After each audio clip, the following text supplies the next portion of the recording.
All right, we'll go ahead and get started here. And if anybody jumps in, we can always catch them up. Want to thank everybody for joining us today. We're going to be discussing some of the noise compatibility program recommendations for the uh, Part 150 study that's currently being done at Rockford International Airport. We'll go ahead and go to the next slide. We'll jump through the quick agenda here, and then we can step into some introductions as well. So we'll be reviewing the 2027 Noise Compatibility Program Noise Contour today, just to kind of refresh everybody on the size of the contour and where the impacts were to the population around the airport. And then we'll go through a brief description of some of the elements that are part of a noise compatibility program. And then we'll also review all of the previously approved noise abatement measures. Then we'll do a review of the noise abatement screening and recommendations for the new noise compatibility program at Rockford. And then we'll have a review of previously approved land use mitigation measures. So there's two types of those, remedial and corrective, as well as preventative land use mitigation measures. So we'll review all those types that were approved previously. And then we'll also look at the land use mitigation screening recommendations and estimated cost for those recommendations. And finally, we'll look through some of the previously approved program management measures, as well as the program management screening recommendations and estimated costs for the new noise compatibility program. And then we'll conclude with just going over some next steps.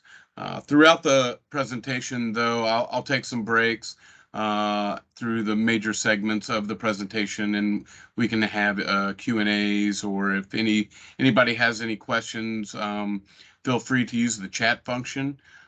Kirsten will be letting me know if there's folks in the chat that have questions that want me to stop and kind of go back and explain stuff.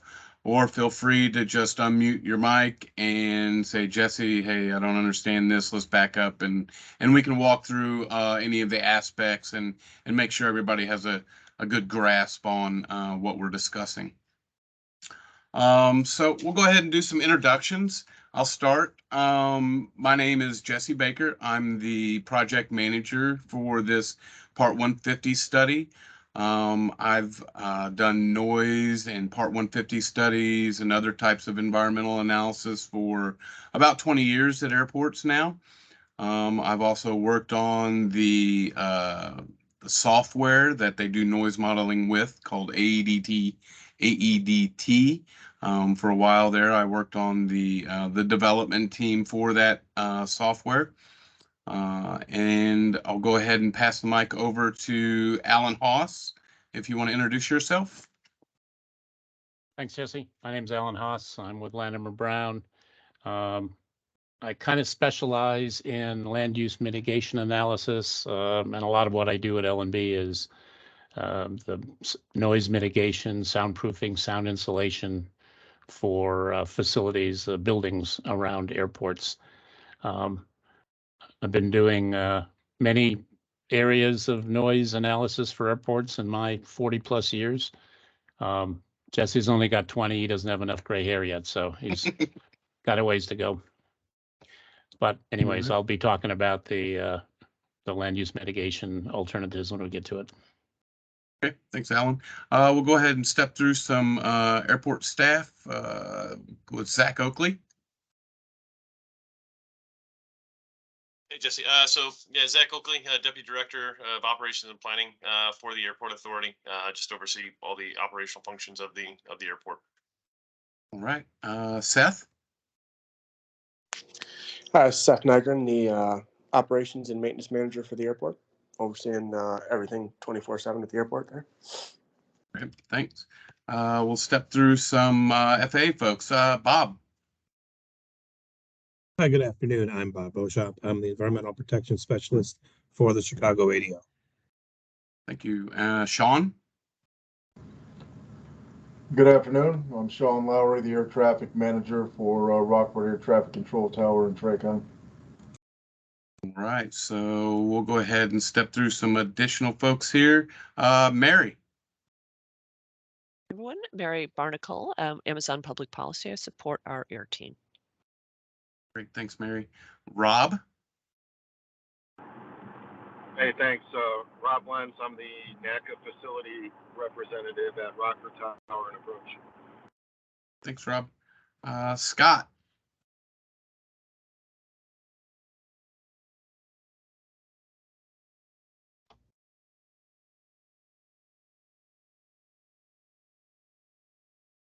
It had you on mute there, Scott. I think it's got you now. Scott Capavilla, I'm the Planning and Zoning Manager for the City of Rockford. Awesome. Thanks, Scott. And Josh?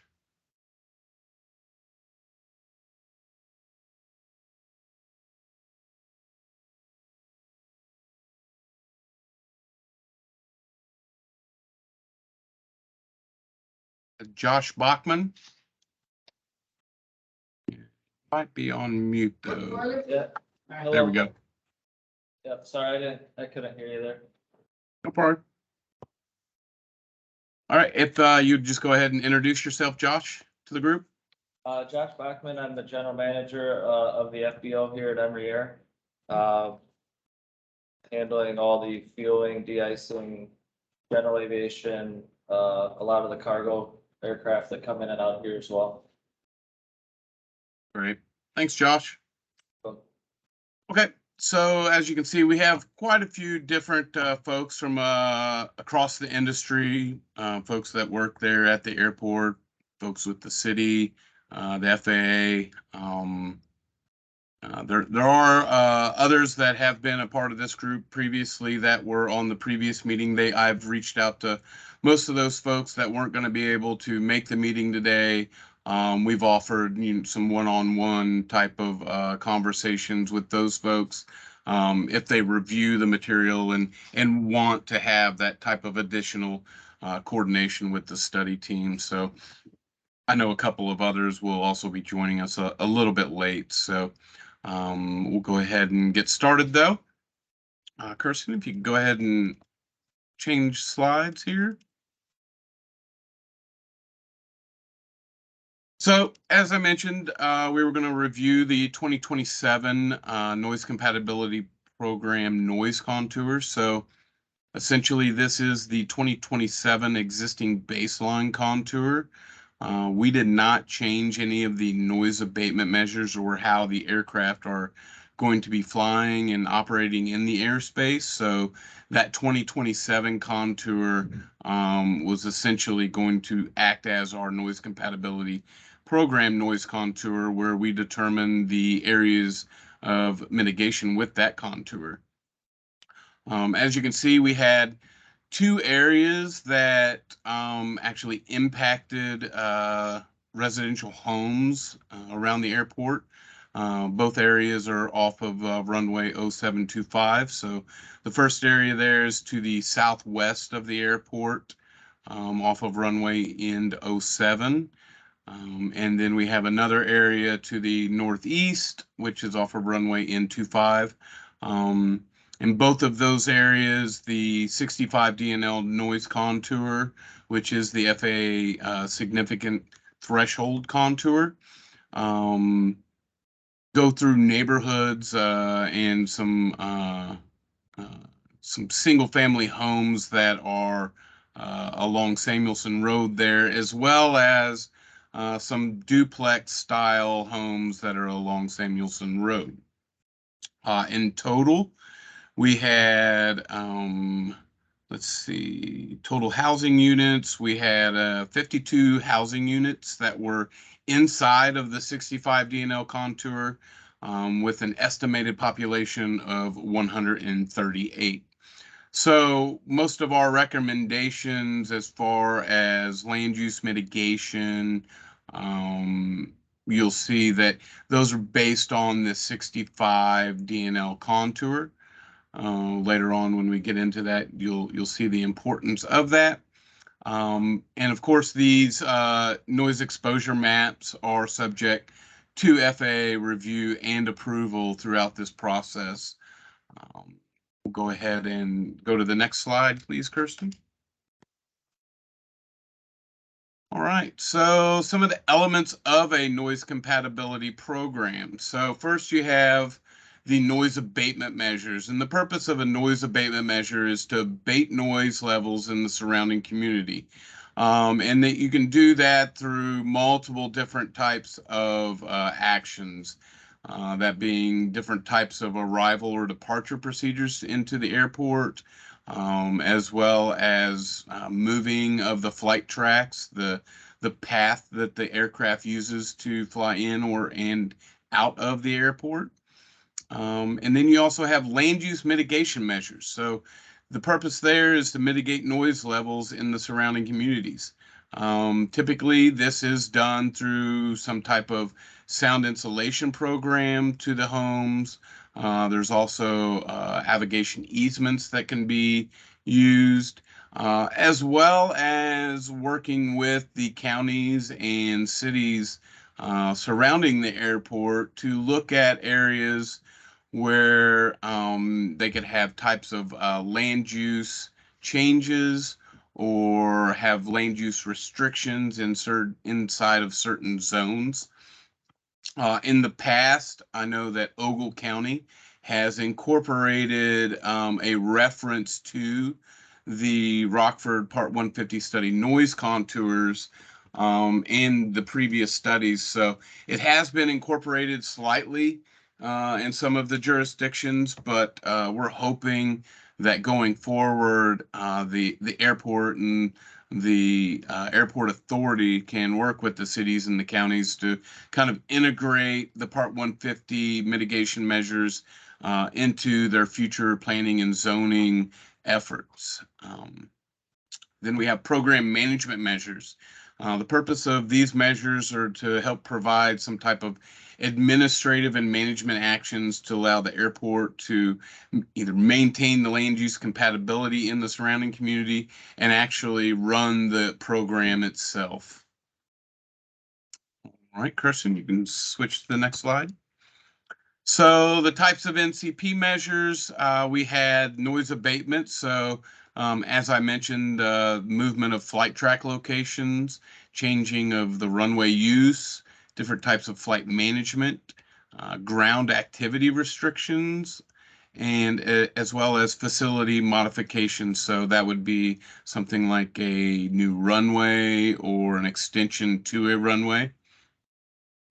Then we have land use mitigation. As I mentioned, there's two types: preventative. Preventative would be more in line with the types of land use controls. That way you're trying to prevent the encroachment of incompatible land uses around the airport. And then remedial and corrective, which is looking to mitigate those areas that are already developed within the 65 DNL contour and just along the outsides of it, as you'll see. Program management, some of the things involved in that, the noise complaint protocols, management of the noise program, and also working to have updates to the NAM and NCP done on a regular basis. All right, go ahead and switch that slide, Kirsten. So we'll go ahead and step through here some of the previously approved noise abatement measures. The NCP for Rockford, I believe, was originally created back in the early 90s, and then it was updated again in the mid 90s, and then I believe it was 2003 was updated. So the first one there is NA-1.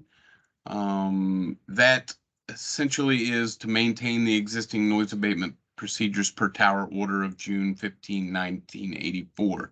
We did a lot of researching and looking for that document, and we could not find it. Essentially, what it discusses within that as a noise abatement procedure is how they handle touch and go and local traffic. And that's essentially that noise abatement measure wanted aircraft that were performing training exercises or touch and go procedures to fly to the south and the west of the airport where the less dense populated areas were located. As I mentioned, in 2003, this was approved as voluntary. It is implemented as conditions allow. However, we are recommending to withdraw this noise abatement measure. And then later on in the list, you'll see where we come back and kind of we modify an additional noise abatement measure that handles training flights and touch and go operations, and just make that more of an all-encompassing measure. Seeing that we weren't able to produce that June 15th, 1984 document, we don't feel like going forward and referencing that document in these noise abatement measures is something that we should continue to do, seeing that no one else would be able to find that as well. NA2 was aircraft in excess of 12,500 pounds departing runway 25 should be directed to turn to 20 degrees to the right or left as soon as practicable after takeoff. This measure was previously withdrawn in 1994, and you'll see later on in this list that it was essentially rewritten into some additional noise abatement measures that were added. NA3, all aircraft departing runway 7 should be fanned along 3 departure tracks, left, right, and center. This was approved as voluntary. It is implemented as conditions allow, and we will be recommending this to be continued. NA4 is to direct pilots of C-130s to turn as tightly as practicable when training on runway 19. Again, this is more of the training exercises at the airport. Back in the early 2000s and the 90s, the airport did have a lot of transient C-130 military operations that would come to the airport and do training. Currently, the airport does not experience traffic from these aircraft in the amount that it previously did. So we feel that having a noise abatement measure in there that isn't really applicable anymore is something that we wanted to stay away from. And so we're recommending that to be withdrawn as well. In all of the training and touch and go operations under the noise abatement measure that we'll discuss later, they'll be handled in there. NA5 is to direct pilots of air carrier jets. Oh, we just had admit, sorry, I wanted to admit Barb here. Afternoon, Barb. Just wanted to give you a brief recap. We're just kind of going through the noise abatement measures for the airport right now. So we kind of just got started. So yeah, you didn't really miss anything. Great, thank you. Yep. So NA5 talks about jets when training on a runway 01 to begin turning downwind leg after the 4 distance measuring equipment from localizers and establishing the downwind leg at 5 DME. That was withdrawn in 1994. NA6 deals with an informal preferential runway use plan. That was also withdrawn in 2003 in that NCP update, and it was replaced by NA10, which we'll discuss here in a moment. Kirsten, if you want to flip the slide. NA7 This deals with nighttime hours, so 10 p.m. to 7 a.m. All aircraft over 12,500 pounds departing runway 25 having departure courses of 250 degrees clockwise through 69 degrees, inclusive turn right on course. So this would be aircraft that are departing to the southwest, and essentially this wants the aircraft to turn right onto course to some navigational fixes as soon as practicable. This was approved as a voluntary measure in the 2003 NCP update. It is implemented as conditions allow, and we will be recommending for the continuation of this measure with some modifications that we'll discuss here in a moment.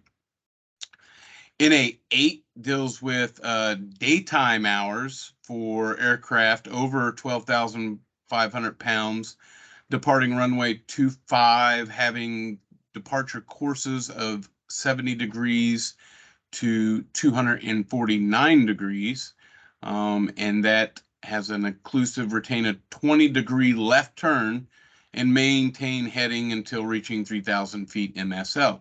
So essentially, this is the aircraft that are departing to the southwest on runway 25 and that have a left turn.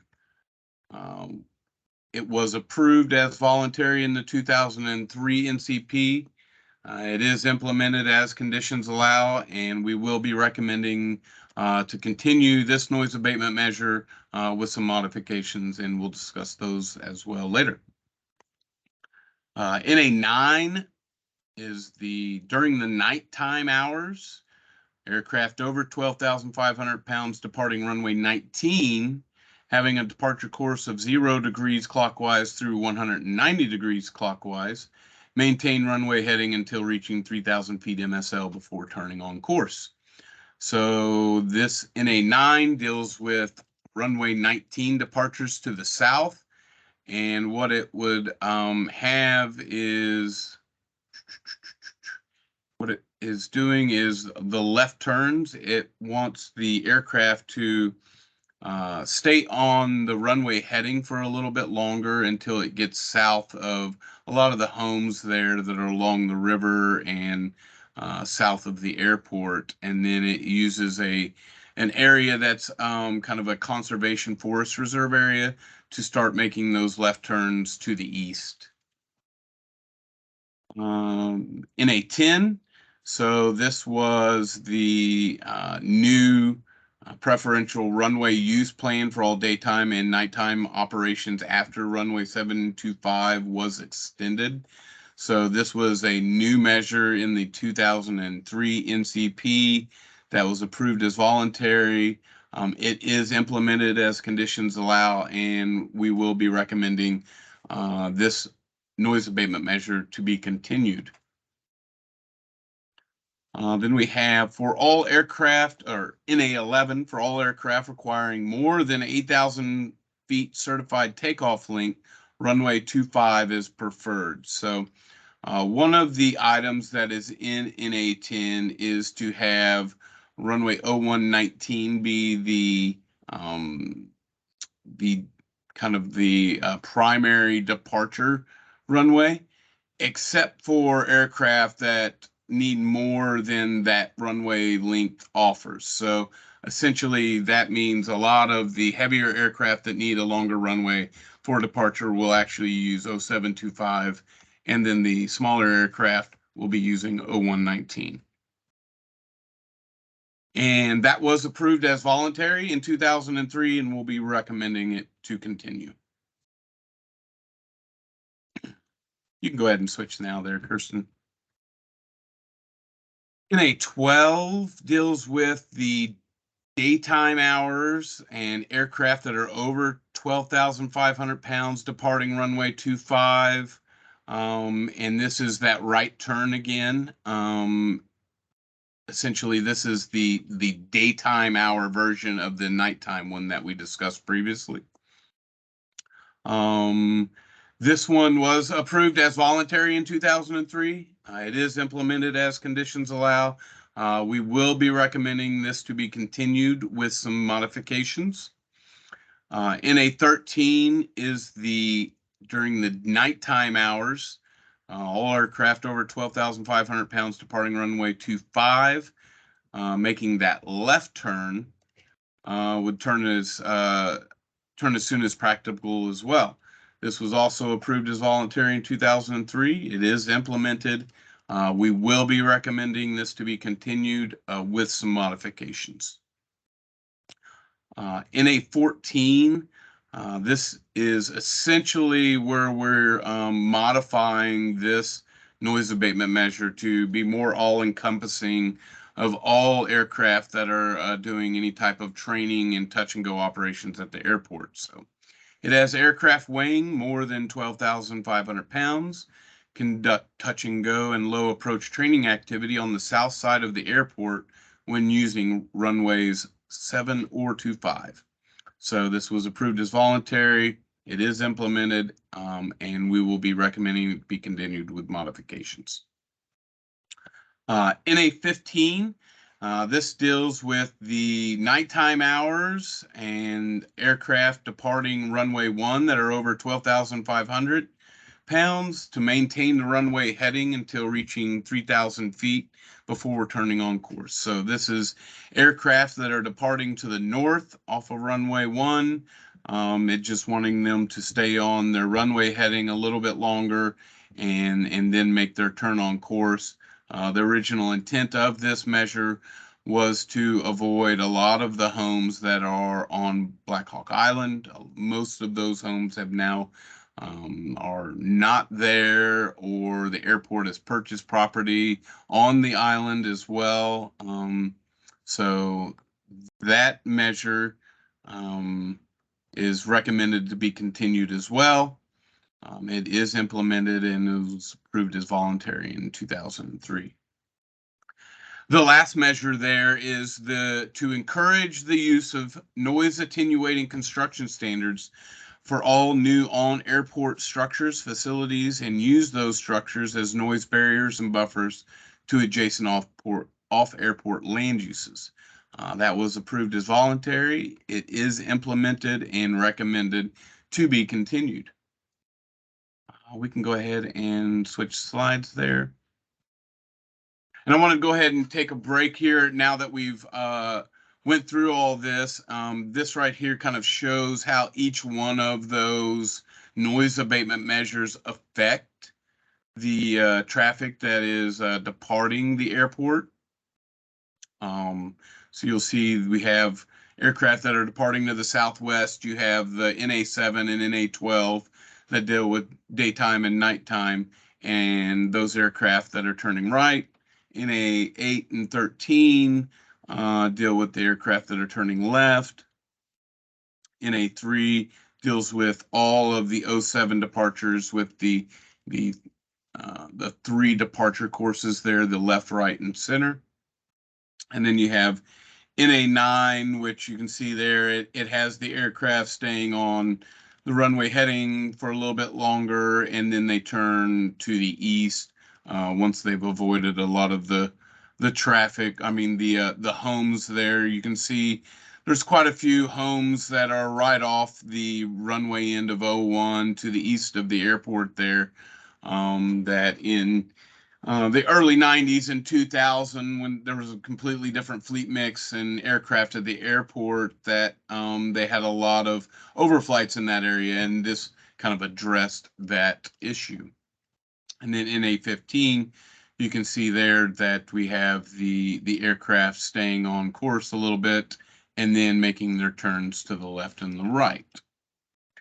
So did anybody have any questions or want to discuss any of those noise abatement measures in greater detail? I know we'll go through a lot of those measures again with what type of modifications we're making to them. So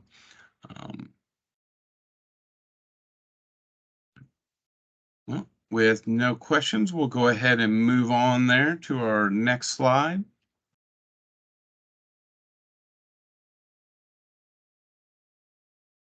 All right, so noise abatement screening analysis. So this is kind of where we look into what other types of noise abatement measures could we recommend that would potentially reduce the number of homes that are impacted by the 65 plus DNL noise contour?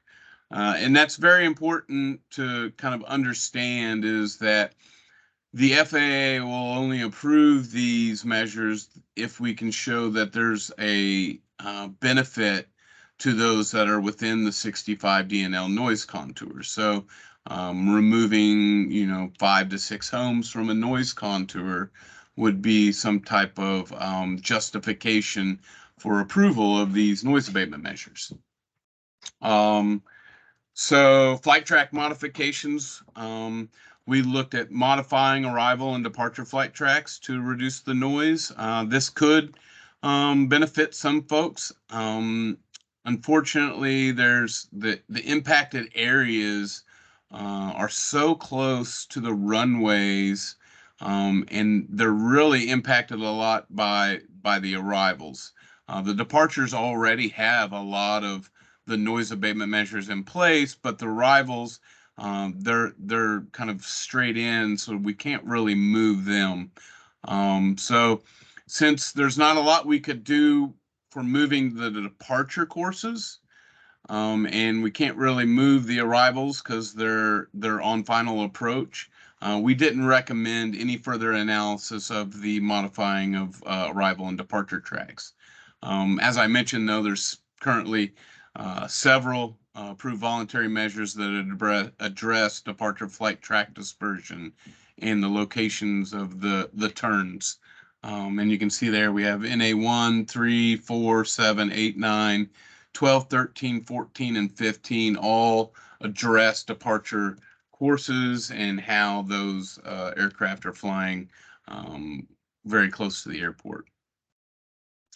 Runway use modifications. So this, we looked at the an increased usage of runway 0119. This could alleviate some of the noise to the northeast and southwest of runway 0725. Based on the Rockford fleet, the majority of the operations will require the runway 0725 just due to the runway length, the amount of traffic that we would have to move to runway 0119 to provide that type of substantial noise reduction. It's really not possible, and it's really not achievable based on wind, weather, operational necessities, and the ability to operate those aircraft safely.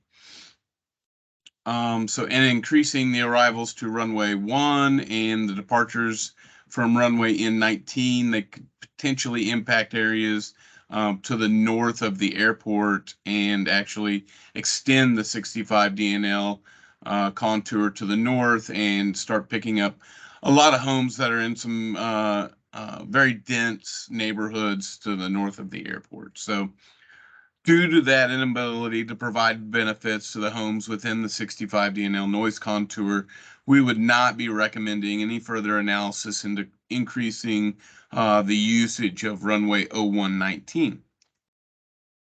We can go to the next slide. Some of these now deal with the operational procedures. So this is actually how the aircraft are flying. The first one there is an optimized profile descent. These are referred to as an OPD or a CDA, a continuous descent approach. Generally, the most notable effect relates to reduced fuel burn and corresponding air emissions, but also there are potential benefits to for noise reduction. However, those benefits would likely be limited to areas outside of the 65 DNL, and due to the impacted homes location, implementing any type of OPDs or CDAs wouldn't have a significant noise benefit to those impacted homes. So we would not be recommending designing any type of optimized profile descents. The next one there is implementing distant noise abatement departure measures. So an NADP. And these have the potential to reduce noise for areas that are further away from the airport, typically greater than 3 miles. So the drawback there is that for a distant noise abatement departure profile, it can potentially increase noise for areas closer to the runway. And due to all of our impacts really being right off the runway ends there, they would have no benefit within the 65. So we would not recommend implementing these distant noise abatement departure profiles. Implementing close-in noise abatement departure profiles. So these close-in departure profiles, they're usually within that 3 miles from the runway end, is where those changes would take place. And the close-in NADPs, they can potentially increase noise to areas farther away from the runway end as well. And then due to the fleet mix at Rockford, many of the aircraft would not have the capabilities to execute those procedures. So just based on the lack of ability to provide benefits to the homes within the 65 DNL, we would not be recommending any of the close-in noise abatement departure profiles. This last one there was actually something that we looked at based on comments from our previous public workshop, where one of the folks that were on that call were wanting to know how reverse thrust on landing could be used to help reduce the noise around the airport. So we looked at moderating reverse thrust on landing. So essentially this reduces the amount of noise from the application of reverse thrust after landing. So this is when the aircraft are on the ground and they're trying to slow down and they're using that reverse thrust. So reverse thrust, it can't be eliminated altogether, and it would essentially be at the discretion of the pilot to use it. Also, due to the locations of the homes and the anticipated participation rate by the pilots, the significant reductions in the 65 DNL are very unlikely.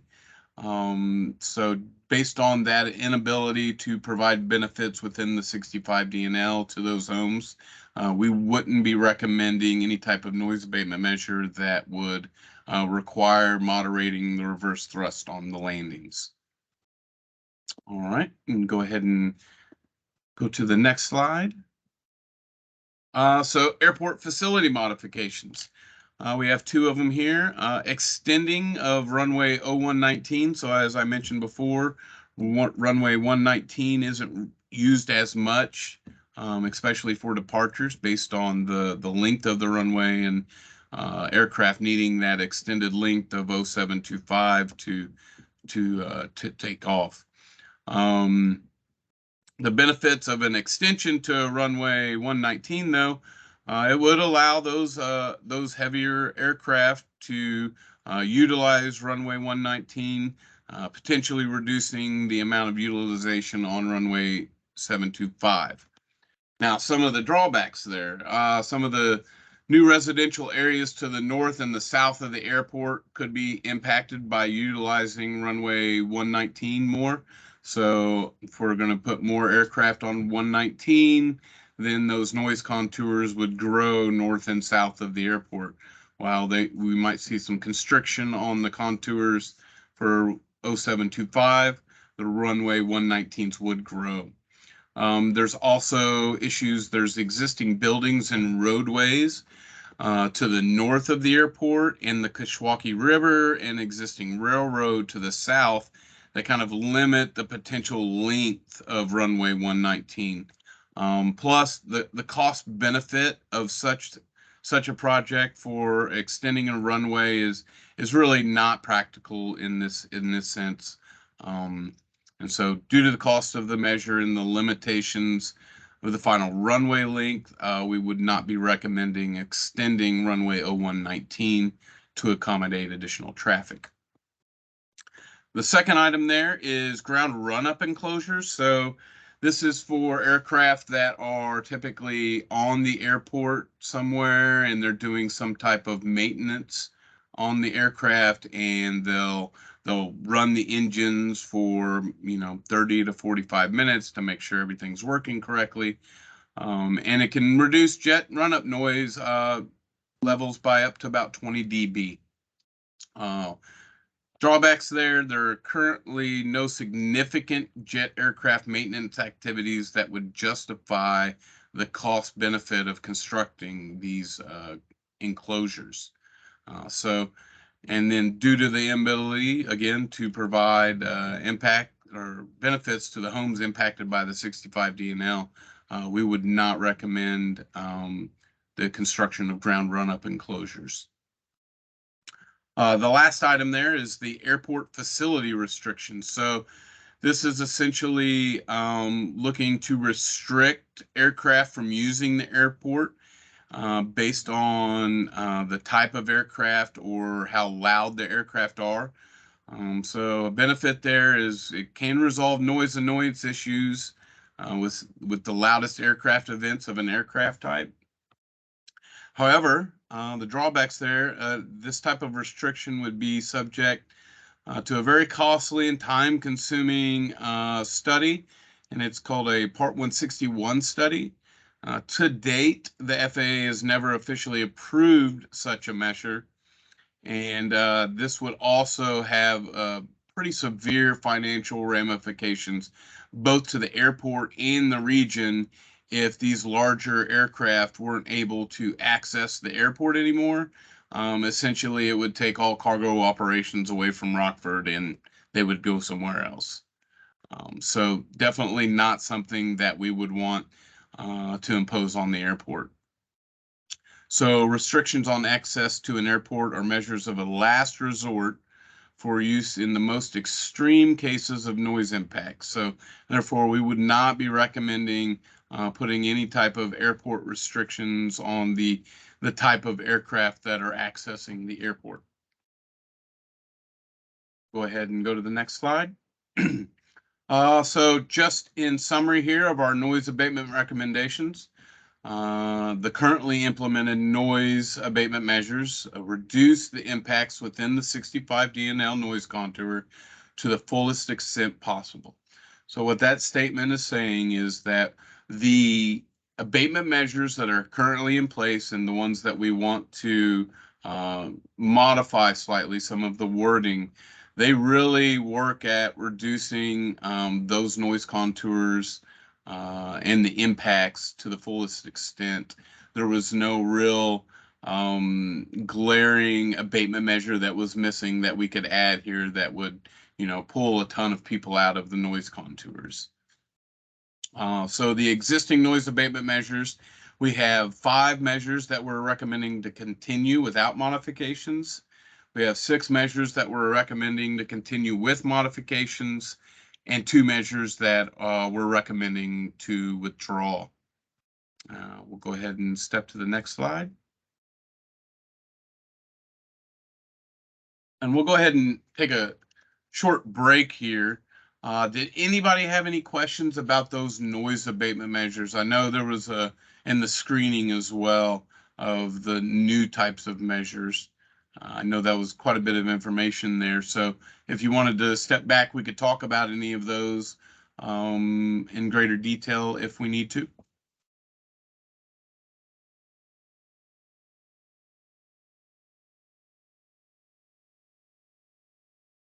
Okay. The next set of stuff here is deals with the land use mitigation measures that are already approved at Rockford. So this is the full list, even with the ones that were withdrawn in the 90s and in the early 2000s as well. So you will see some stuff here that's kind of outdated, and some of these areas might not even be the same areas anymore. So the first one there is LU1. It's rezoning of land south of US Route 20 bypass and west of the 20th Street from agricultural to medium density. That was withdrawn in the 1994 NCP. LU2 is adopting a noise overlay zoning prohibiting development of selected noise sensitive land uses within the 60 to 65 DNL noise contour. That's our zone AC2 that you'll see here shortly. And then high occupancy uses in the double clear zone area of AC3 and residential uses in the 65 plus DNL noise contour AC-1 of the 2008 noise exposure map and noise compatibility program within the double clear zone area. So, and as you'll see here shortly, we have some graphics that kind of show you all of these areas and list the types of land uses that we would look to restrict within those areas. So that was approved in the 2003 NCP. To date, only the Ogle County zoning ordinances have incorporated the Rockford NCP. Those ordinances were updated in 2021.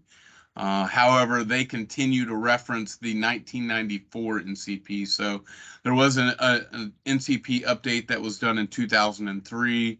We would have hoped that the 2021 ordinances for Ogle County would have included the 2023 NCP, but they probably just didn't really know that it was there or needed to be updated. So that's one of the items, that the airport would like to do is start reaching out to some of these organizations to see how they can incorporate some of these land use mitigation measures into their zoning ordinances or any type of kind of overall plans for their jurisdictions. And this is recommended to be continued with some modification to include the new 2022 and 2027 NEMs. So essentially we would take the 2008 contours that it was built with, and we're going to use the new contours to create these zones. LU3 is amending local comprehensive plans to show planned industrial and commercial uses at the interchanges of US 20 bypass and South Main Street. That was withdrawn in the 1994 NCP. LU4 deals with amending local comprehensive plans by adopting the updated Part 150 NCP as their noise compatibility elements for the city of Rockford and Ogle and Winnebago counties. It was approved in 2003. Again, to date, only the Ogle County Comprehensive Plan had incorporated the NCP. However, that language is no longer included in the 2012 Comprehensive Plan for Ogle County. It was originally, I think it was like a 2001 version of the Comprehensive Plan where I seen this reference to the Part 150 NCP zoning areas within their comprehensive plan.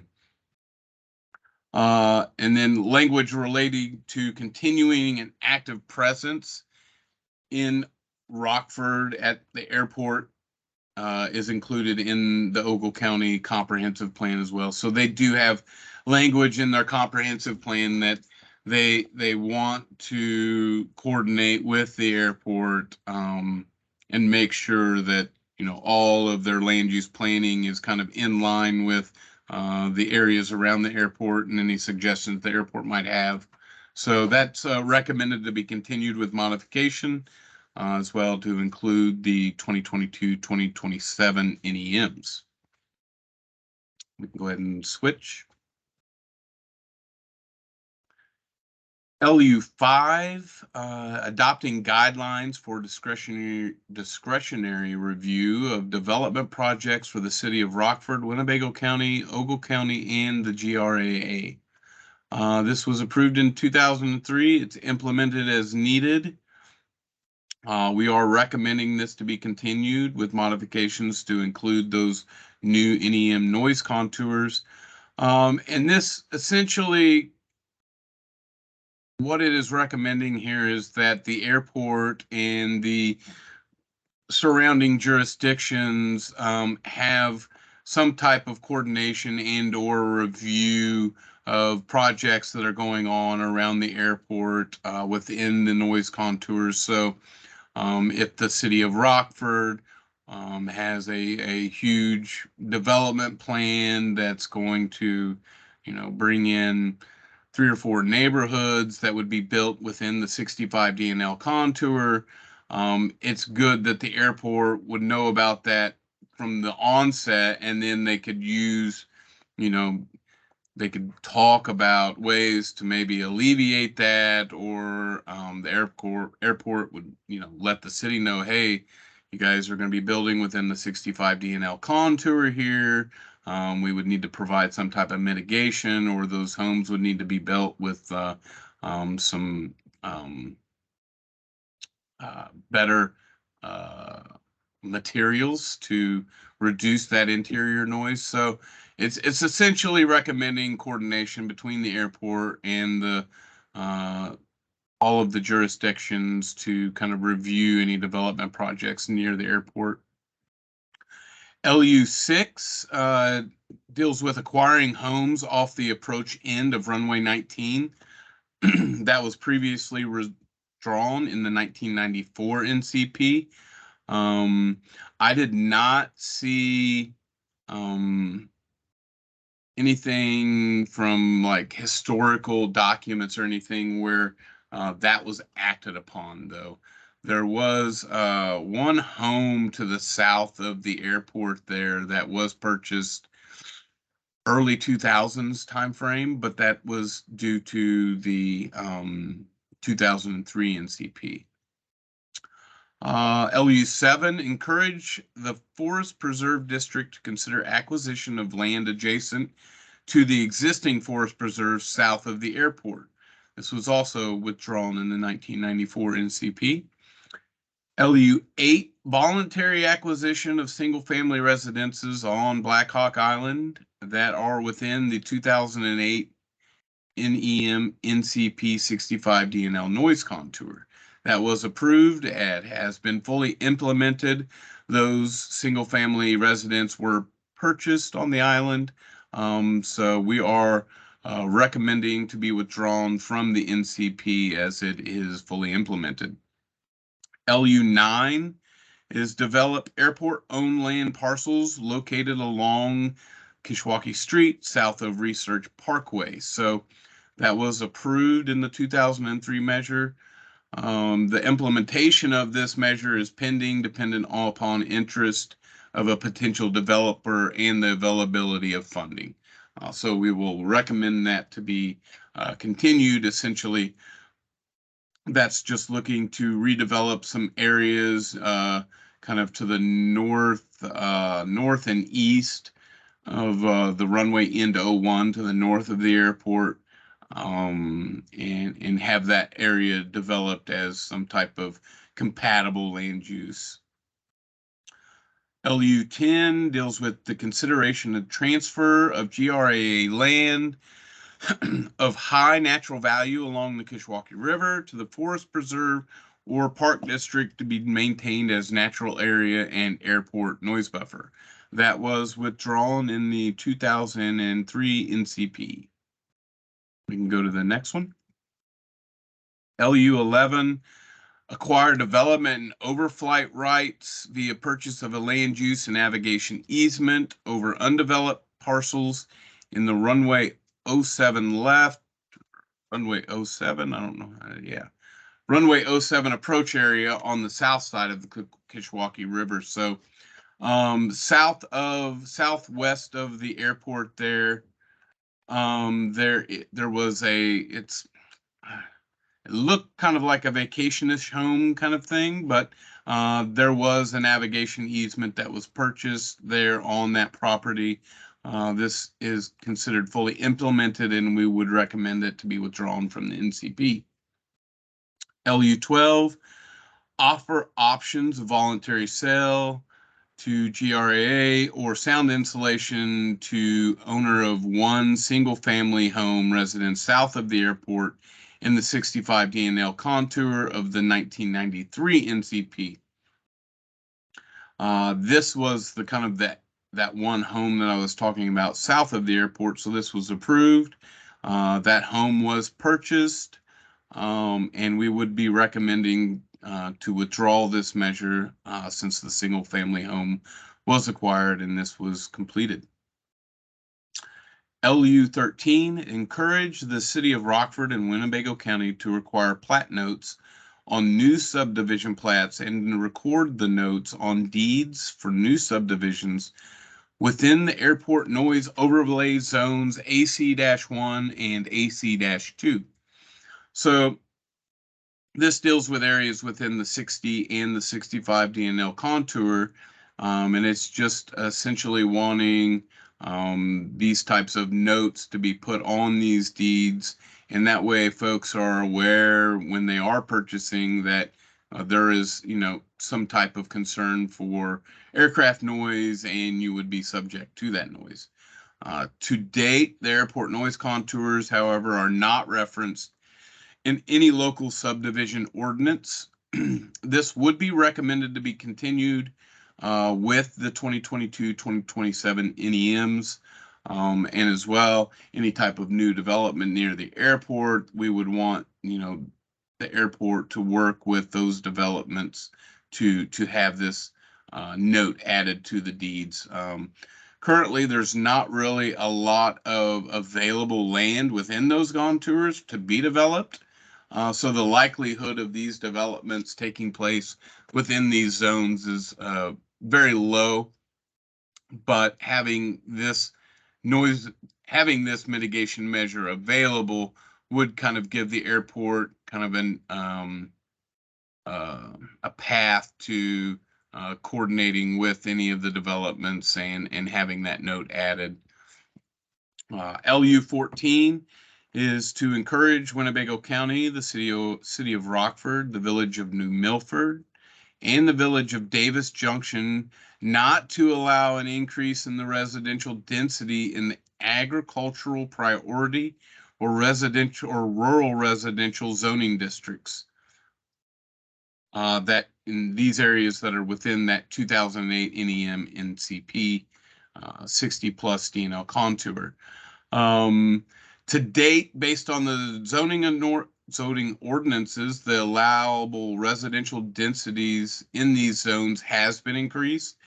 It wasn't a huge increase, but over time, and if you look at each one of their zoning ordinances, those areas do have an increase in the allowable population. So those have been increased slightly. So we would recommend this to be continued. And again, this is something that the airport authority, in coordination with these jurisdictions, would be able to discuss and look at trying to put some type of stay on these agricultural and rural residential properties to not increase that allowable persons per acre. We can go to the next one.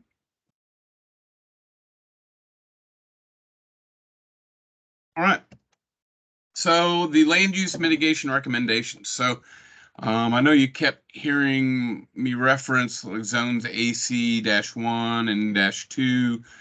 So we'll go through here and now give you a little bit of a visual of what these areas are. So zone AC-1 is essentially the areas that are off airport property and that are between the 60 and the 65 DNL contours. So you can see here that this pink area, pink shaded areas, are the areas that would be considered zone AC-1. And the types of restrictions that we would be recommending is restricting mobile homes in these areas, restricting the hospitals and nursing homes, restricting outdoor music shells and amphitheaters, and any type of resorts and group camps. So not a ton of restrictions there, but a lot of them look at, kind of outdoor areas, as well as medical facilities, and then as well mobile homes. So we can go to the next slide. So this is zone AC2. So zone AC2 is the areas within that 65 DNL contour that are off airport property. And you can see there the pink shaded areas that would be considered AC2. Some of the land use restrictions that we would recommend within those zones are restricting residential single family and multi-family units if they're also in zone AC3. So essentially, the 65 DNL is kind of the threshold contour for the FAA. So trying to prevent and or limit the encroachment of residential properties within this zone is kind of what an NCP does. So that's really what we're looking to do here, is prevent those impacts within the 65. So restricting the development of single family and multifamily homes within the 65 is a pretty significant recommendation for that zone. As well, any types of education services, medical facilities other than hospitals and nursing homes, so they would already be excluded as they were in the zone AC2 or AC1. Cultural activities, so churches, we wouldn't want to have built within that zone, as well as auditoriums and concert halls. All right, we can go to the next one there. So this is kind of the areas that are right off the runway, and so these are called zone AC3. Again, it would be recommending restriction for development of residential and single family and multifamily units, educational institutions, hotels and motels, libraries, museums, art galleries or similar use, sports and amusement parks and arenas, and then any type of indoor and outdoor parks. So really those areas are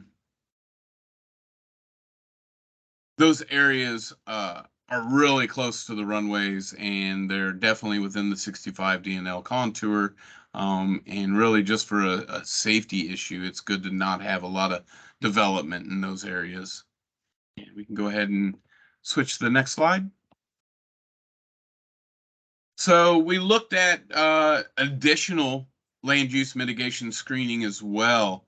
And the first item there was offering a residential sound insulation program for single and multi-family homes within the 65 DNL noise contour and in the defined block rounding areas outside of the 65 DNL noise contour. The benefits there, it reduces the interior noise levels for these homes. And some of the drawbacks is the final eligibility for each of these properties would have to be determined, which also plays into like the final cost of the program would still need to be determined based on those participation rates and the local costs to implement some of these. But this measure does have the ability to provide benefits to the homes impacted by the 65 DNL noise contour and in the block rounding areas outside of that 65 DNL noise contour. So therefore, we are recommending for the inclusion of the residential sound insulation program within the new NCP for Rockford. As well, there we have offer abrogation easements to owner-occupied single and multifamily homes if sound insulation is declined by the property owner. So that property owner, they may not want sound insulation or any type of improvements done to their home. And in that case, the airport would then have that ability to offer an abrogation easement, which would essentially allow those overflight rights of the property. And this has that potential to convert owner-occupied residential housing units into compatible use. Those properties would remain as taxable land. And then essentially kind of the same story, second verse. We don't really know about the final eligibility of a lot of these properties till testing is done at them. And then also the final cost is really dependent on how many folks accept sound insulation and how many folks accept the navigation easements. But the measure does have the ability to convert impacted properties to compatible uses. Therefore, the alternative is recommended for inclusion in the NCP. And we can go ahead in the next slide. The next three here are more preventative measures that we looked at. First one being adopting improved building codes. This alternative would recommend updating existing building codes to ensure that new residential construction meets the current FAA criteria for sound insulation. And we would recommend this for inside of zones AC1 and zone AC2. So essentially any homes being built within the 60 DNL contour, we would want to have some type of improved building materials be used. This alternative would likely increase the overall cost of residential construction, however. But the measure will require potential builders to use higher quality materials during construction to reduce noise within the 60 DNL contour. So we are recommending this measure for inclusion in the NCP. Development of a voluntary fair disclosure program for resale properties. So I know previously we had mentioned the new development and having a note put on the deed to address aircraft noise and make potential buyers aware of that. This measure, however, looks to disclose to potential buyers that they are close to the airport and may be subject to aircraft noise. And this would be, again, for the areas within the 60 and the 65 DNL contour, that AC1 and AC2 zone. Some of the drawbacks there is we would need to kind of seek cooperation from the city of Rockford and Winnebago County and any local realtors in the area to actually have them participate. So, this measure will notify potential buyers that they may be subject to aircraft noise within the 60 DNL contour, and we are recommending that this be recommended for inclusion in the NCP. The last one there is the rezoning of parcels within AC1 and AC2. So we looked at a lot of the zoning within these AC1 and AC2 zones. So what the current land use is zoned as, what the current land is used as. So even though it's zoned as commercial, it might have residential on it. And we also looked at any type of land that was not developed yet. Some of the drawbacks to this, though, there could be a potential loss of tax base dependent on the future zoning designation. Also, based on local land use regulations and ordinances, residential and other incompatible land uses are permitted within the compatible zoning, such as commercial and industrial. So essentially, when we read the ordinances around the airport for the jurisdictions, even if a property was zoned as industrial or commercial, they do have special use clauses. So residential properties could be built on those on that land that's zoned as commercial or zoned as industrial. So even if we were to change something from a residential land use and then have it be commercial or industrial, that wouldn't keep people from building a home on that property. So since that really effectively prevents any type of preventative measure that would control the type of land use, we wouldn't be recommending rezoning of parcels because it really fails FAA guidance in removing that incompatible land use because it could still be incompatible even if it's zone compatible. We can go to the next slide. All right. In summary there for the land use recommendations, we are 9 of the previously approved land use mitigation measures are recommended for continuation. 8 of the measures are recommended for continuation with modification. We have 1 measure that is just recommended for continuation. 3 measures are recommended to be withdrawn, and then 4 new measures are recommended for inclusion. And we can go ahead and step to the next slides. So the 2 new remedial land use mitigation measures that we're recommending, the first being LU 15, that is the sound insulation of the residential properties that are defined within our noise mitigation program areas, which we'll show you here momentarily. Not all of the properties within those areas, though, will meet eligibility requirements for sound insulation, and that is based on the interior sound level reduction test that would be performed during the sound insulation kind of program itself.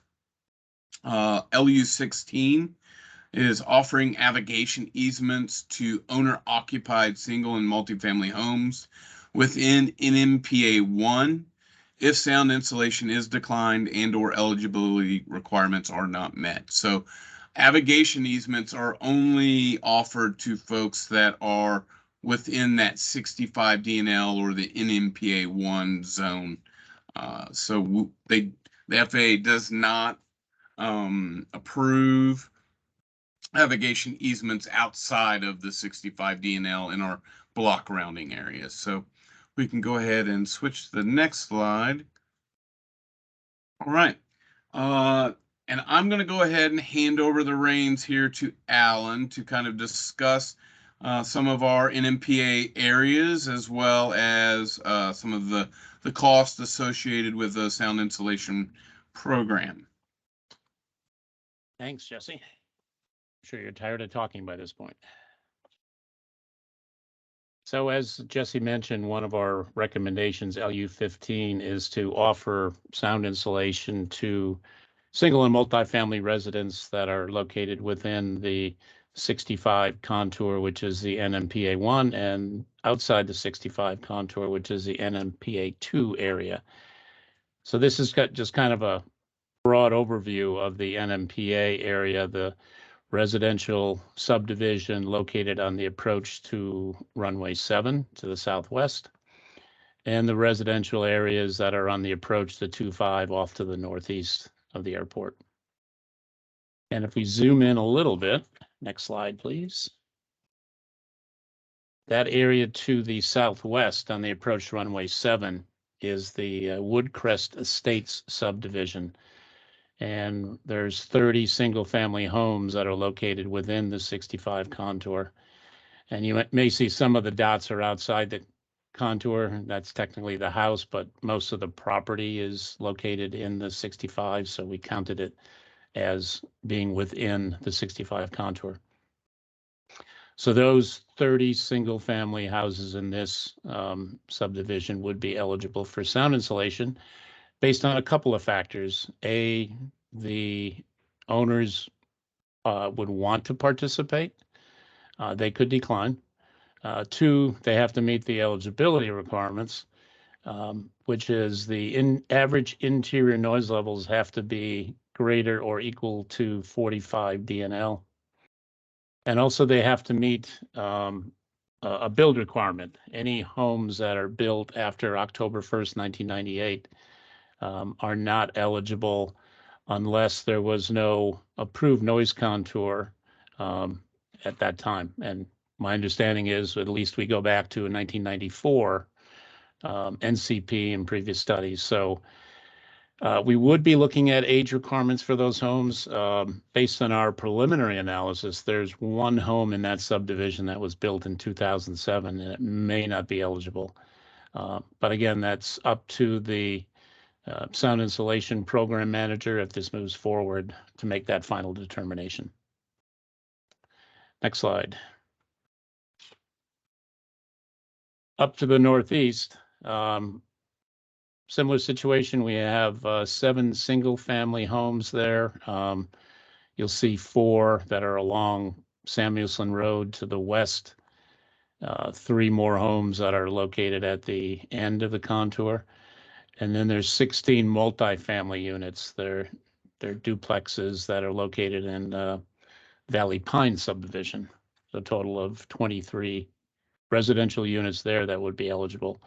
Same age requirements there.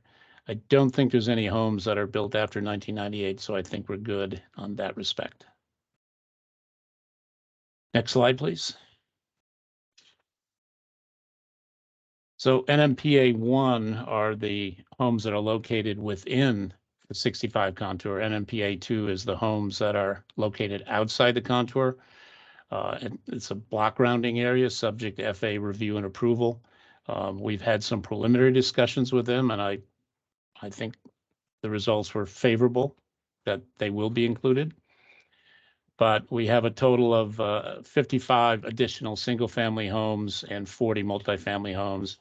Again, some of those are to the southwest off of approach the 7 and to the northeast off the approach the runway 25. Next slide, please.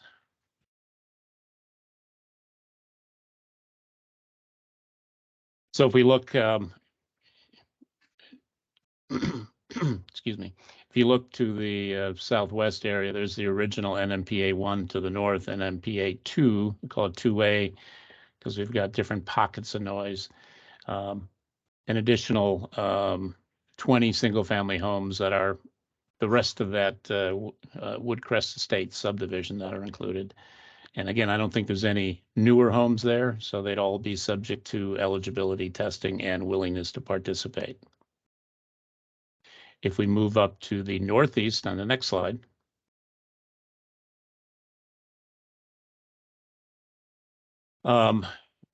So we've got continuation of the homes along Samuelson Road there to the west, the blue dots, 4 additional single-family homes. The rest of the Valley Pines subdivision there, the dots in red, those are the duplexes.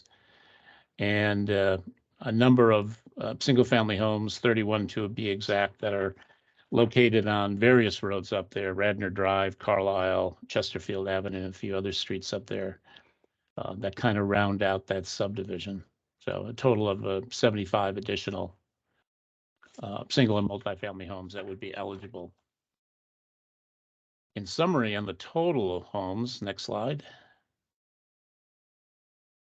So we've got a total of 53 housing units that are located within the 65 contour, an additional 95 in the block rounding area, for a total of 148 housing units that are potentially eligible for sound insulation.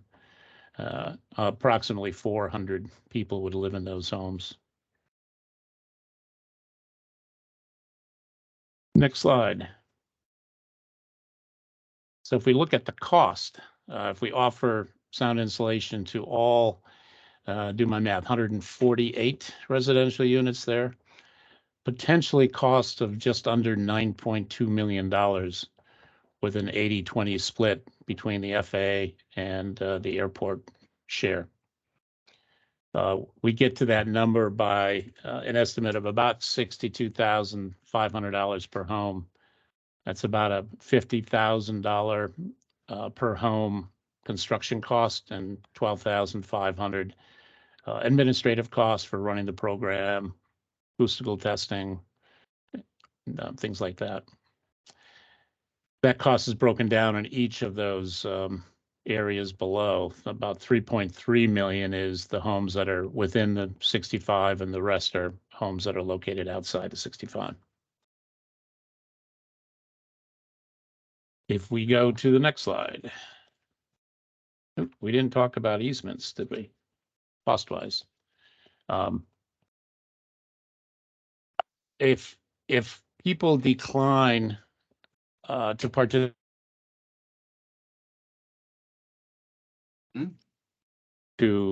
participate in having a navigation easement purchased on their house, that's literally a cash payment in exchange for having the navigation easement placed on the house and the title of the property. The cost of the easements determined by an appraisal of average home prices within the contour versus average home prices located in a different area outside. But generally, they're no more than $3,000, and a lot of times even less than that. So from past experience, very few people would choose that option. We get on to the preventative land use mitigation measures that Jesse talked about, LU 17 and 18, improving building codes. This would be just taking a look at existing building codes and making sure that they're brought up to current sound insulation standards, that wall construction, insulation, window and door products meet current sound insulation guidelines for homes being within the 60 and 65 contour. And that just gives us an option to reduce interior noise level in any new construction moving forward and any new development or even major remodeling that goes on in the area. LU 18 was the voluntary fair disclosure program. Any property sales are just subjected to notification. People that are moving into the area, they're notified that, hey, there may be a plane flying over your house and you may be subjected to aircraft noise impacts. And it would probably be a more formal measure that there'd be a recording on the deed at the time of sale, or it could be informal too, and notices within the community. These two measures, next slide, really low ticket items.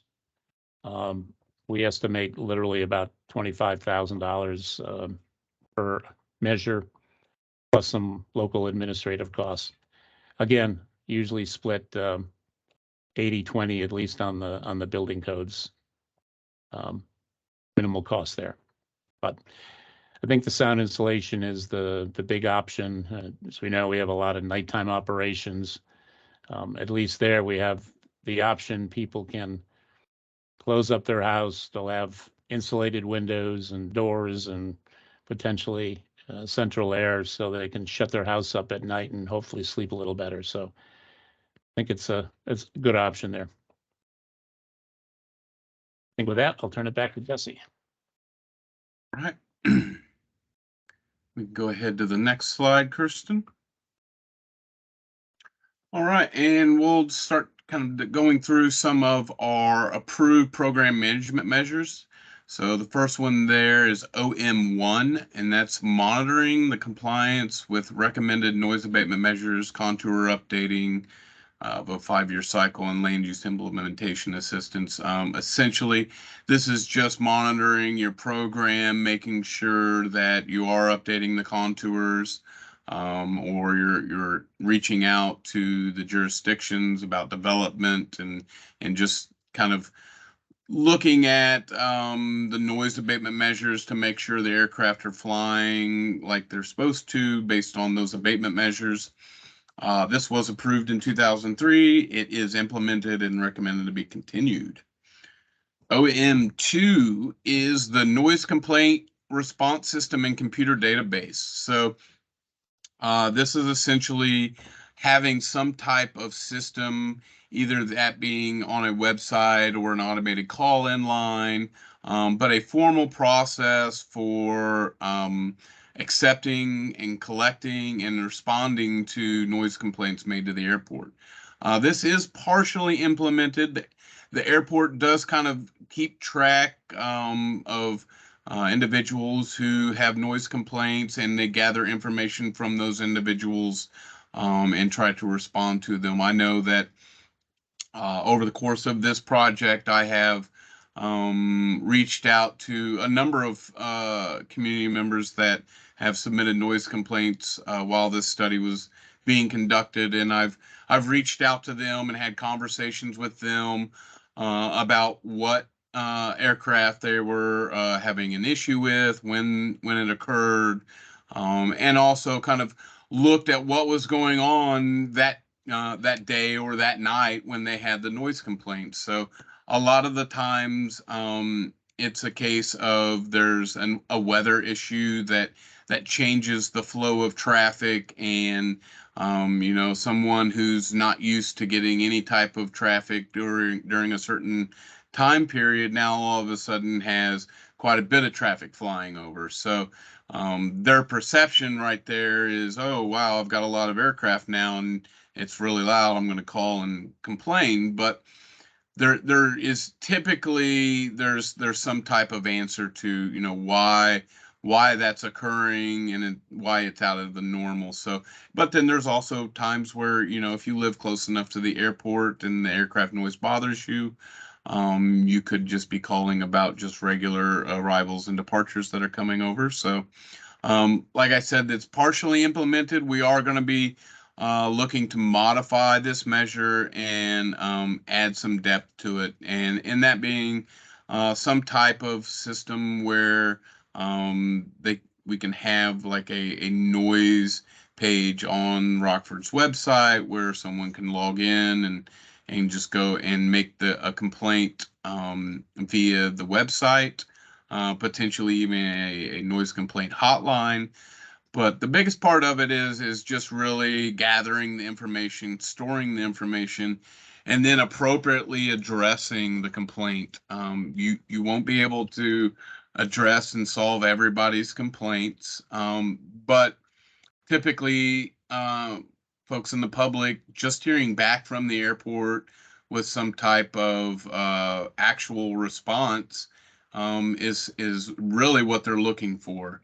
And that response could include things along the nature of, why they were experiencing that traffic, or if there was some anomaly that caused a lot more noise in their area. So it's really just about, kind of responding to noise complaints, how we do that, and moving forward with that. So we do have some recommendations for that and a kind of a template of that program.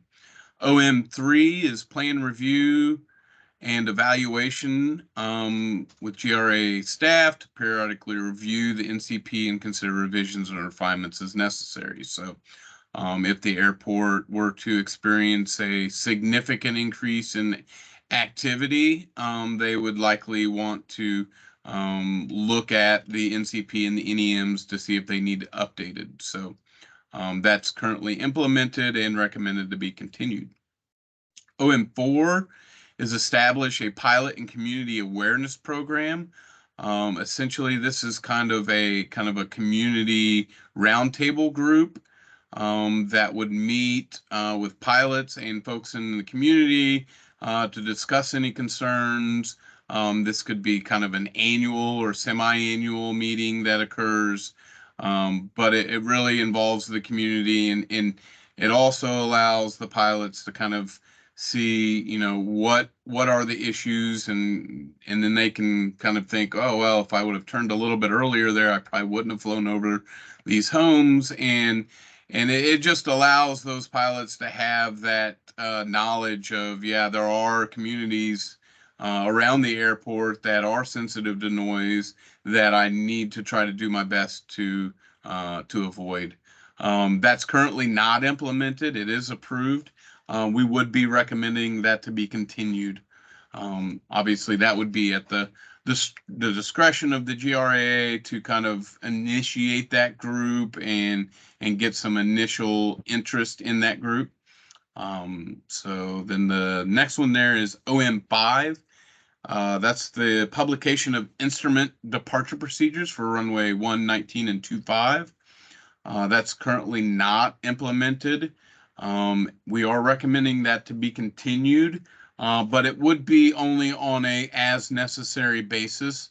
That if there was a departure procedure that was created, that it would be published. And it kind of goes along with OM6, which is updating airport information in the airport facilities directory. That is implemented currently and recommended to be continued. So those are our program management measures. If we want to go ahead to the next slide, Kirsten. So as far as screening for new measures, as I mentioned, we are looking at setting up some of a more formal logging of noise complaint. This data kind of provides airport staff with knowledge of potential or more emerging noise issues around the airport. So if 1 week they get 50 complaints all from one neighborhood, it kind of lets the airport know, hey, there's something really going on right here. Why are we getting all these noise complaints this week from this one neighborhood? And they can go and kind of research and look into that. Some of the drawbacks there, it will cost to have someone's staff and maintain that website, respond to the telephone complaints, log the complaints, and as well respond to the complaints. So for our recommendation, airport staff should continue to receive noise complaints on an as required basis. Due to the low level of noise complaints, acquiring a noise complaint system is not recommended, but a more formal system of complaint logging should be used by the airport staff and information used as the basis for future noise roundtable meetings or any type of meetings that the airport has where noise is discussed. So we are, as a result, we are recommending that the present system of logging noise complaints to be continued with modification and should be included in the NCP. So that is a modification to OM-2.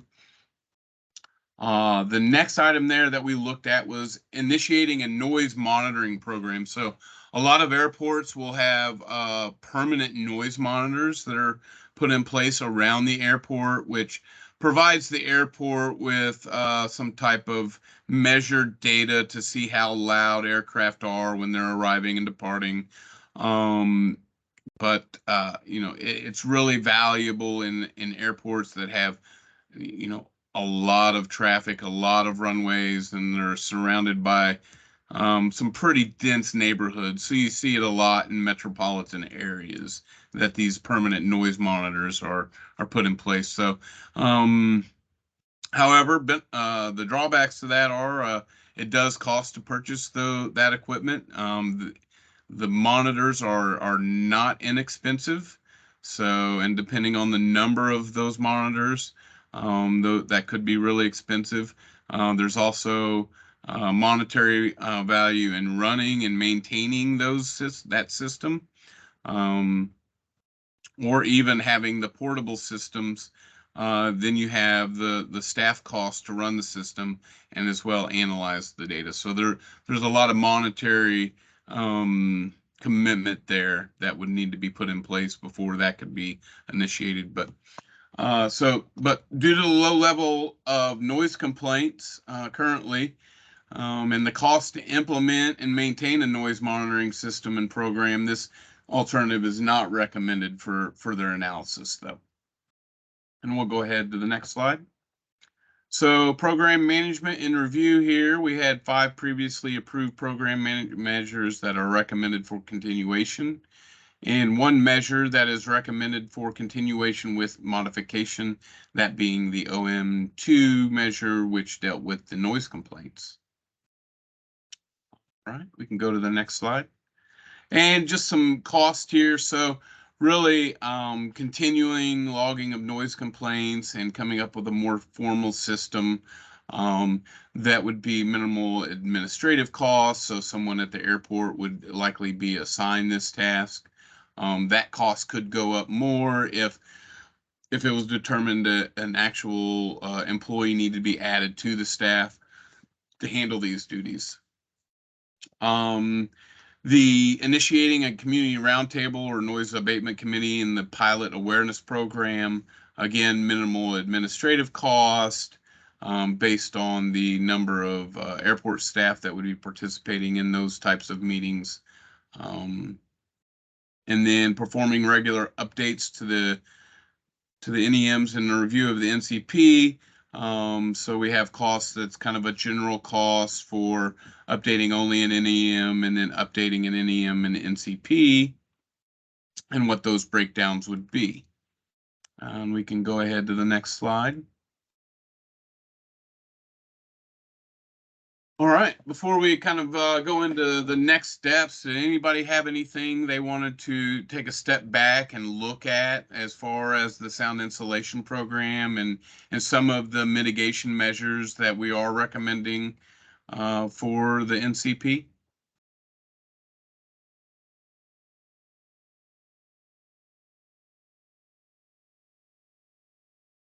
Okay. And again, anybody that does have any comments or they want to kind of talk more on a one-on-one basis, please feel free, reach out to me. We can set some type of meeting up to where we can coordinate and discuss things a little bit more in depth. Or if you've had, more time and you start looking at the presentation a little bit more in depth and you have questions, feel free to reach out to myself or Zach, and he can kind of push along an email to me as well. Always willing to set up some type of one-on-one to discuss anything. And but some of our next steps here is to gather input and acceptance of the noise abatement, land use mitigation, and program management measures. So right now we are trying to gather input from this advisory committee. So from now and, for the next month, if anybody has any information they would like to provide or any type of conversations they'd like to have, definitely feel free to let us know. We're going to be looking to gather input from the public. We are planning a December 8th public meeting. There's currently a sign-up link on the website for that meeting. We'll also be looking to gather input from the GRAA. So we need to get information from the airport authority. So once we have the information from this advisory committee, we have input from the public. The airport authority takes that, and then we kind of look to get any other clarification we need. Also looking for input from the ATC and FAA. Throughout this process, we've coordinated with Sean and his group at the tower, as well as Bob and his group at the FAA. Once we kind of move forward, as we get more input from them, things can also be refined a little bit more. And finally, there we have the GRAA acceptance of the NCP recommendations, and that would kind of move us into a more formal state where we look to have a public hearing and start preparing all of the final draft documentation. So some of the next things we'll be doing, that we'll have one more advisory committee meeting, and then we'll also have a public hearing and workshop. At that public hearing and workshop, we'll be discussing the draft NEM and NCP documentation. We'll also be preparing all of that documentation. We have a lot of it prepared, but we'll be finalizing that over the next month or so. And then we'll look to gather comments on the draft. So as folks have a chance to look over that draft documentation, as they have comments or questions, they can send that to us either via the website or just one-on-one conversations with the study team, and we can have any modifications to the document or make anyone's comments on the document or the study process put in the record, and it would be included in the documentation. All right, that's all the slides I have for today. I know it was a lot, so I understand if people need a couple of days to kind of soak this in and see where their questions would be, but I'll just kind of open up the floor for any comments or questions that anybody might have. And we can kind of have an open dialogue for a little bit until our 4 o'clock time.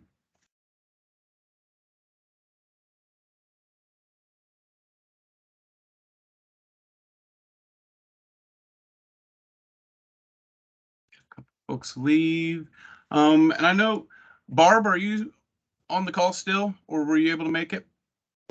I'm here. Awesome, awesome. I know that you had spoke with me previously about some of trying to engage the public a little bit more. Yep, absolutely.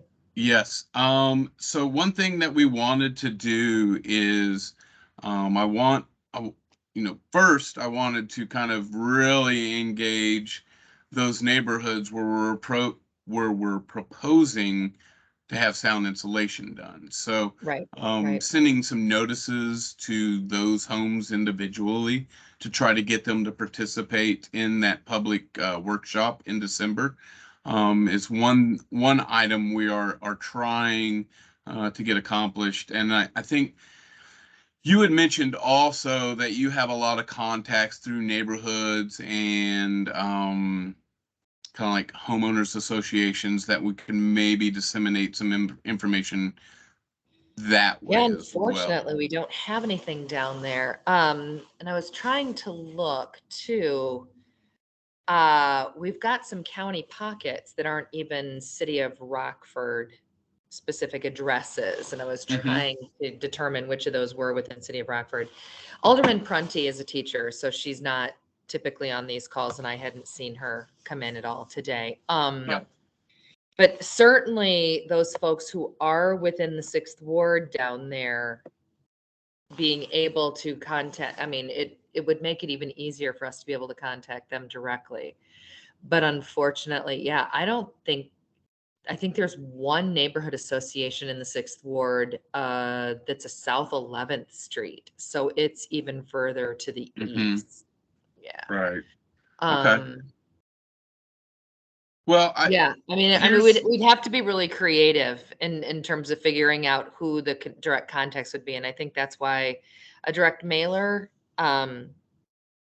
hopefully people would open. I think sometimes actually going and sticking something right on their door with a glaring headline on it that would really get their attention can be one of the best ways to ensure even knocking on a door to see if somebody will open so you can tell them this is what's happening. Sure. Yeah, and I think that the first step that we're definitely going to be doing is sending out that mailer that's directed at those folks within the 65 that we really want them to participate, and that way, you know, they're aware that this is going on and that they could be eligible for some sound insulation, and you know, that there is help out there that's coming for them. It's certainly the quickest, easiest first step.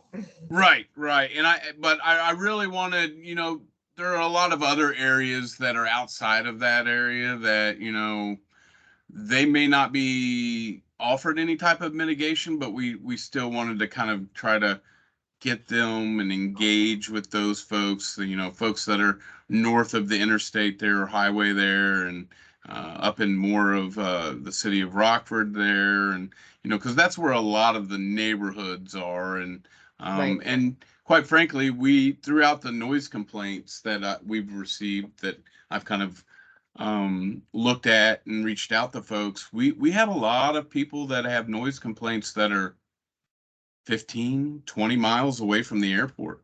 Oh, I know. Yeah. Yeah. So we talked about that, right? Yeah. Obviously, and I think if that they've the more reached out, I've reached out. Yeah. Right. And the more people know what those thresholds are and, you know, why the decisions are being made that are being made, et cetera, you know, hopefully that will help them. But I agree. I think there should be a significant effort to try and get people, make people aware that there are public engagement efforts. So I'm wondering if even a press conference, because sometimes news releases, I'm not sure are paid as much of attention to, but to really get it out there into the regular news media. We rely so much on social media a lot of the time, and there are so many people that are not on social media or not paying attention So, yeah, I'm happy to talk about a variety of different opportunities, but I agree with you. Making sure Okay. that the folks in the entire area are aware of any opportunity for public input is crucial. Yeah, and typically with those press releases, and I know Zach, he had mentioned this before, that we, even with the previous public meeting, we did issue a press release. It's just the press didn't pick it up. Yeah. And so It's we can't frustrating. control that. Yeah, we can't control them, but Right. we can control, like the airport's website, the airport's Facebook and Twitter, and we can put some posts on there. And I guess where I was going with, like, are there other opportunities on other social media platforms that perhaps maybe we're just not aware of that are more, I don't know, community based, that would be kind of like that we could reach out and say, hey, would you like to post this on your Facebook page or your Sure. Twitter about this meeting that we're having? Sure. And it's, I guess it's those instances where, not being involved in all of those communities, maybe perhaps like you are, you probably have a little better idea of like, we could probably post it on this website or post it, to this Facebook page and get some traction. The city can certainly, I can certainly post to Nextdoor to every subscriber in the city of Rockford. I also do direct emails to all of the existing neighborhood leaders and then, plus. I think that some of the aldermen will send out emails directly to folks if they've got email lists that they're utilizing. So, I'm trying to think of other social media that might be gained. I mean, I think Nextdoor is an excellent venue for this in particular, and I'm usually the one that's fighting to use different media or ways of engagement that don't even involve media for people. But I think that the folks that are going to want to know this the most are the folks that are pretty engaged with those types of media anyway, with the Nextdoor and Right. social media. So obviously city social media has a pretty decent following, and I think that would be something that city would certainly, Scott's still on the call as well, but I think he would probably agree that city social media would be happy to post that opportunity. But yeah, I can be your contact directly for Nextdoor. We could ask Laura, our director of communications, to put it out on Nextdoor, but I have that access as well to the entire service area. Okay, awesome. Well, I tell you what, then, maybe then we can kind of try to tag up next week, and we already have kind of like a press release, but I would probably want to go over a press release and a type of ad, but I probably want to go over with Zach and his group on what type of information we would want to include in there, and just make sure that we're not overstepping any bounds or anything. So what I'll do is I'll reach out to Zach and his group. We'll get kind of some material together that we can use as posting material to Nextdoor and the city's site, as well as I do have a meeting announcement that I emailed out to everyone that uses the website. So our project website, anyone that's ever requested any information or be requested to be added to our mailing list, I have all of those email addresses, and for the public meetings, I send out a meeting announcement to those folks specifically, and then anyone that I have that has what I think it was a noise complaint back. Anyone that has a noise complaint in the past 8 years, I send them an invite Nice. as well. So Nice. yeah. So they all will have notices, but it's really, I guess, reaching out to that group that's, maybe not as aware of aircraft noise or the airport, or, you know, just to really get a little bit more awareness there. So, but we can, I'll try to reach out to you next week though with some materials, and we can kind of discuss some strategies on how to disseminate that information a little bit more. Sounds good. I am out of the office Wednesday through Friday. Wednesday through Friday? Okay. Yep. Okay. We'll look to do that then early next week. Great. Thanks, Jesse. All right. Yep. All right. Does anybody else have any questions or anything we would want to discuss today?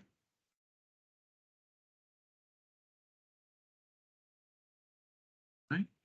Well, I will release everybody, and thank you for attending, and thanks for your input. Like I said, if anybody has any type of additional questions or comments, or wants to have a one-on-one to delve into anything a little bit deeper, feel free to reach out to myself, or Zach, and he can definitely put you in contact with me, and we can go over any information. And with that, I'll let everybody back into their day and have a good day. Thanks, folks. Thanks, Jesse.